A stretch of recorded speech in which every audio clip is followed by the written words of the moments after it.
विवेक एक बार फिर से अपने YouTube channel stock trading technique पर आपका हार्दिक स्वागत करता हूं। दोस्तों, फ्राइडे में हमने एक अच्छी तेजी देखी और अगर हम उसी दिन SGX निफ्टी की बात करें तो जहां हम क्लोज हुए वहां से SGX निफ्टी ने तकरीबन 90 पॉइंट नीचे क्लोजिंग दिखाई है। आप ये देखिए, ये SGX निफ्टी है जो फ्राइडे की क्लोजिंग 15,112 के ऊपर आई है और हमारे यहाँ क्लोजिंग 15,200 के आसपास थी, यानी वहां से 90 पॉइंट नीचे SGX निफ्टी क्लोज हुआ है। अब मंडे की पॉसिबिलिटी अगर हम SGX के अकॉर्डिंगली चले तो थोड़ा सा हम गैप डाउन खुल सकते हैं, लेकिन क्योंकि हम 15,060 के ऊपर ही खुलेंगे तो इतनी कोई बेरिश मोड तब तक नहीं दिखता जब तक हम 15,050 के ऊपर हैं। और उसके बाद एक बहुत बड़ी सपोर्ट बनती है 14,960 की।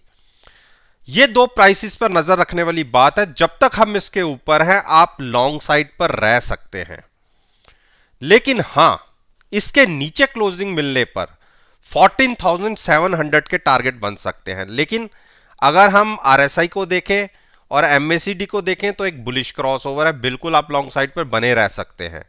तो डिप पर बाइंग मिलती है तो बिल्कुल बाइंग करके चल सकते हैं। 15,060 तक भी आप बाइंग करके चल सकते हैं, लेकिन साथ में हेजिंग जरूर रखिएगा।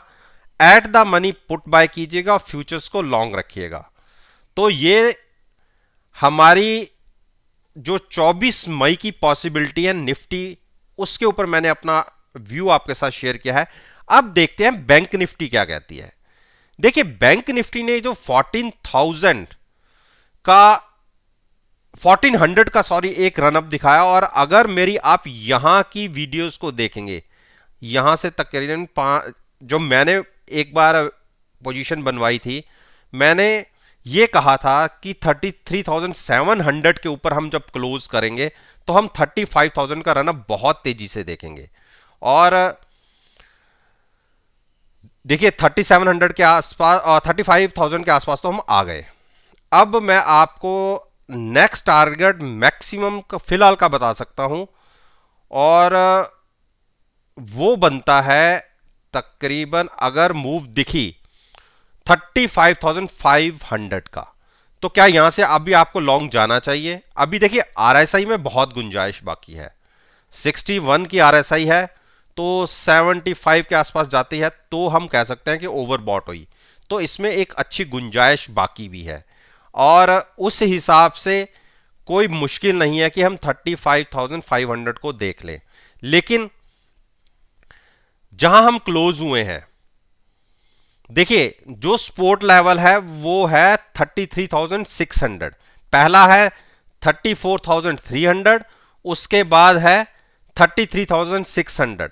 तो पहला हमें नीचे 34,300 पर नजर रखनी होगी।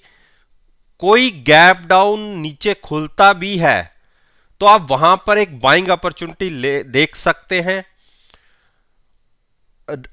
टारगेट मेरा 35,500 का होगा, और जब तक हमें रिवर्स पोजीशन नहीं लेनी, जब तक हम 33,500 के ऊपर हैं, तब तक इस स्टॉक में हम तेजी ही मान सकते हैं। स्टॉक का मतलब मेरा इंडेक्स का है। अब बात करते हैं रिलायंस। देखिए, रिलायंस ने हमारे टारगेट सारे अचीव कर दिए। नीचे से 1900 की पुट से हम लॉन्ग थे। अब देखिए 4 दिन से हम इसी लेवल पर क्लोज हो रहे हैं। 2000 एक बार बिना छुए हम अगर 2000 प्राइस को गैप अप खुल गया और ऊपर हमने क्लोजिंग दे दी, 2120 के लिए आप लॉन्ग जा सकते हैं। Eight the money put buy कीजिए। तकरीबन 100 पॉइंट्स यहां से और रन अप देखा जा सकता है। एचडीएफसी में मैंने 1460 तक बोला था टारगेट। अगर इसके ऊपर क्लोज होती है तो हम 1500 देखेंगे, और 1500 ऑलमोस्ट हमने देख लिया। हाँ, 1504 का टारगेट था, और ये मैंने किस लिए बोला था, क्योंकि जो रिसेंटली पिछला हाई था वो भी यही था, और वहीं पर हम क्लोज हुए हैं। नजर रखिएगा, बुलिश क्रॉसओवर है। खुलते ही बाइंग साइड पे मत बैठ जाइएगा, एक बार आधा घंटा वेट कीजिएगा। अगर 1500 के ऊपर ओपन होने पर हम लगातार ऊपर बने रहते हैं, कंटिन्यूस ट्रेड करते रहते हैं हाफ एन आवर, तो अगला टारगेट आप ये मानिए 15,040 का होगा। तो आप लॉन्ग तब कीजिएगा 1500 की पुट बाय करके 1550 के टारगेट के लिए आप लॉन्ग साइड पर जा सकते हैं। और तेजी क्यों नहीं होगी, इतनी बड़ी जो आप गिरावट देखते आ रहे थे यहां से, उसमें कुछ शॉर्ट कवरिंग तो आएगी और हम एक्सपायरी के लास्ट वीक के अंदर एंटर कर चुके हैं। ये जो गिरावट हुई थी उसमें से ये मानिए कि 1550 तक के प्राइसेस हमें देखने को मिल सकते हैं। इंडस बैंक में मैंने देखिए पिछली वीडियो में क्या कहा था, पहले मैं इंडस बैंक को हमेशा अवॉइड करता था, लेकिन जब ये कैंडल फॉर्मेशन हुई उसके ऊपर अगले दिन की क्लोजिंग मिली, मैंने कहा था मैं बाकी कई स्टॉक्स को शॉर्ट कर सकता हूं लेकिन इंडस को लॉन्ग करना चाहिए। और टारगेट मेरा 1000 था, जब 960 का प्राइस था मैंने कहा था आप खरीद लीजिए 1000, और उसके बाद 1070 के प्राइस के लिए आप और कैरी कर सकते हैं। और देखिए इंट्राडे में हमने 1020 लगा दिया, अब हमारी नजर 1070 पर होगी, वहां पर हम एक बार अपना प्रॉफिट लेके एग्जिट हो जाएंगे। एचडीएफसी को मैंने डिप पर हमेशा बाई करने के लिए बोला है, 2400 पर भी बोला कि पुट बाय करके फ्यूचर्स को लॉन्ग रखिए। 2500 के आपको टारगेट देखने को मिलेंगे, 2500 के ऊपर क्लोज हुए हैं, ऊपर ओपन होते हैं तो आप 2600 के लिए आप लॉन्ग साइड पर जा सकते हैं। 2600 पर एक बार एग्जिट हो जाइएगा, क्योंकि अगर पिछले 1 2 3 4 5 हाइज को देखेंगे तो वो 2625 है, 2625 पर इसे एक रिजेक्शन मिलती है, तो इतना वेट मत कीजिएगा, 2600 पर एक बार एग्जिट हो जाइएगा, फिर वेट करिए, गिरावट मिले तो लॉन्ग कीजिएगा। कोटक महिंद्रा बैंक में हमारी पोजीशन 1800 की पुट के साथ लॉन्ग बनी हुई थी, जो हमने यहां पर क्लोजिंग पर बनाई थी, उस पोजीशन को हम अभी तक ट्रेड कर रहे हैं। और अगर हमें मूव ऊपर की तरफ 1790 के ऊपर क्लोजिंग मिल जाती है तो आप मूव देखिए पहली 1840 और 1940 के टारगेट के लिए, इसमें भी एक शॉर्ट कवरिंग रैली बन सकती है और फिर हम अपना प्रॉफिट लेके एग्जिट हो सकते हैं, नहीं तो हम अपने पोजीशन को नेक्स्ट मंथ कैरी फॉरवर्ड करेंगे। तो जिसने नया ट्रेड लॉन्ग साइड पर लेना है वो 1790 के ऊपर क्लोजिंग मिलने पर लॉन्ग साइड पर जा सकता है। आईसीआईसीआई बैंक ने देखिए क्या बढ़िया मूव दिखाई है, और मेरे को इस गिरावट में मैंने कहा था कि हम यहां पर अगर मिले हमें 610 और 600 के बीच में तो आप लॉन्ग साइड पर जाइए। मानता हूं कि नहीं वहां तक ट्रेड मिला तो अब भी कोई बात नहीं है, अभी हम आरएसआई लेवल देखते हैं 63 का है, तो गुंजाइश अभी बाकी है। देखिए मैं इस स्टॉक को अगर थोड़ी सी बढ़त और आती है, मैक्सिमम साइड 675 और उससे थोड़ा सा और प्राइस मान लो तो 665, यहां पर जाके मैं एक शॉर्ट पोजीशन बनाऊंगा, at the money call buy करके फ्यूचर सेल करूंगा, फिर बॉटम पे 600 के आसपास बाइंग की स्ट्रेटजी होगी, तो ऊपर जाके हम कॉल बाय करके सेल फ्यूचर्स को करेंगे, क्योंकि आरएसआई का लेवल बढ़ चुका होगा और वहां पे करेक्शन की उम्मीद बनती है। यहां पर हम मिड में बीच में कोई ट्रेड नहीं लेंगे, जहां तो हमें 600 के पास मिले तो लॉन्ग करेंगे, या 665 के आसपास शॉर्ट करने को मिले तो वहां शॉर्ट करेंगे। एसबीआई ने मेरे 400 के टारगेट अचीव कर दिया, और जो हम 353 के आसपास हमने जो बाई करके पुट बाई कर रखी थी उसमें हमें 50 पॉइंट्स का एक प्रॉफिट मिला और हम 400 पर निकले। इंट्राडे में उसके ऊपर भी स्टॉक गया, लेकिन 400 पे हमारी पोजीशन एग्जिट हो गए थे, हम स्केयर ऑफ कर दी थी। अब हो सकता है कि ये स्टॉक जैसा आज रनअप दिखा है, एक तकरीबन ये मान के चलिए 410 तक ये स्टॉक चला जाए, 410 के आसपास, 410 और 415 के आसपास हम इसमें शॉर्ट ट्रेड लेंगे, कॉल बाय करके फ्यूचर सेल करेंगे।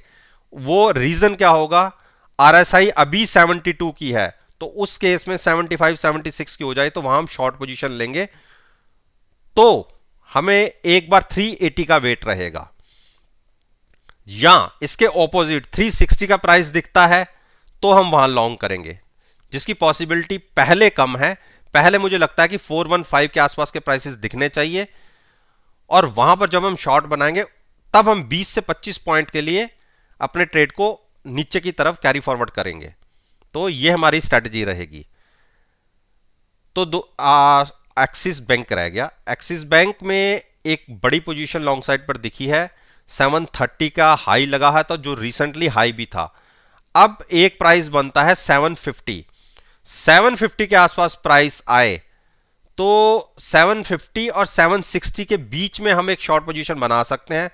लॉन्ग नहीं करेंगे, लॉन्ग करेंगे हम अगर प्राइस 700 के आसपास मिलता है, जिसकी पॉसिबिलिटी पहले कम है।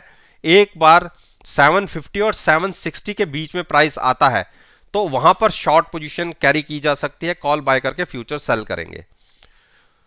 तो दोस्तों, ये मैंने अपना ओपिनियन दो इंडेक्स निफ्टी और बैंक निफ्टी दोनों इंडेक्स पर अपना ओपिनियन आपके साथ शेयर किया है। और इसके साथ साथ मैंने इन दोनों इंडेक्स के अंदर जो बहुत अच्छी वेटेज रखते हैं स्टॉक्स, फाइनेंशियल सेक्टर्स के स्टॉक्स, और उन सभी पर मैंने अपना ओपिनियन आपके साथ शेयर किया है 24 मई के सेशन के लिए। अगर आप मेरी इस वीडियो को 24 मई के सेशन के साथ एनालाइज करेंगे, यकीन मानिएगा आपको बहुत अच्छे पॉजिटिव रिजल्ट्स देखने को मिलेंगे। अगर आप समझते हैं कि इस वीडियो से आपको कोई इंफॉर्मेशन मिली है और आप मेरी पास्ट परफॉर्मेंस को भी एनालाइज करना चाहते हैं, तो नीचे डिस्क्रिप्शन बॉक्स के अंदर फ्राइडे सेशन से रिलेटेड वीडियो है, जो फ्राइडे को सेशन कंप्लीट हुआ, जो मैंने 15 घंटे पहले सेशन खुलने से जो मैं पोस्ट करता हूं, 15 से 20 घंटे पहले। और कोई भी मेरे वीडियो आप उठा के देख लीजिए और अगले सेशन के साथ कंपेयर करके देख लीजिएगा, सारा का सारा डाटा आपको एनएससी की साइट पर मिल जाएगा, जिससे आपको कंपेयर करना है। और यकीन मानिए आपको बहुत अच्छे पॉजिटिव रिजल्ट्स देखने को मिलेंगे।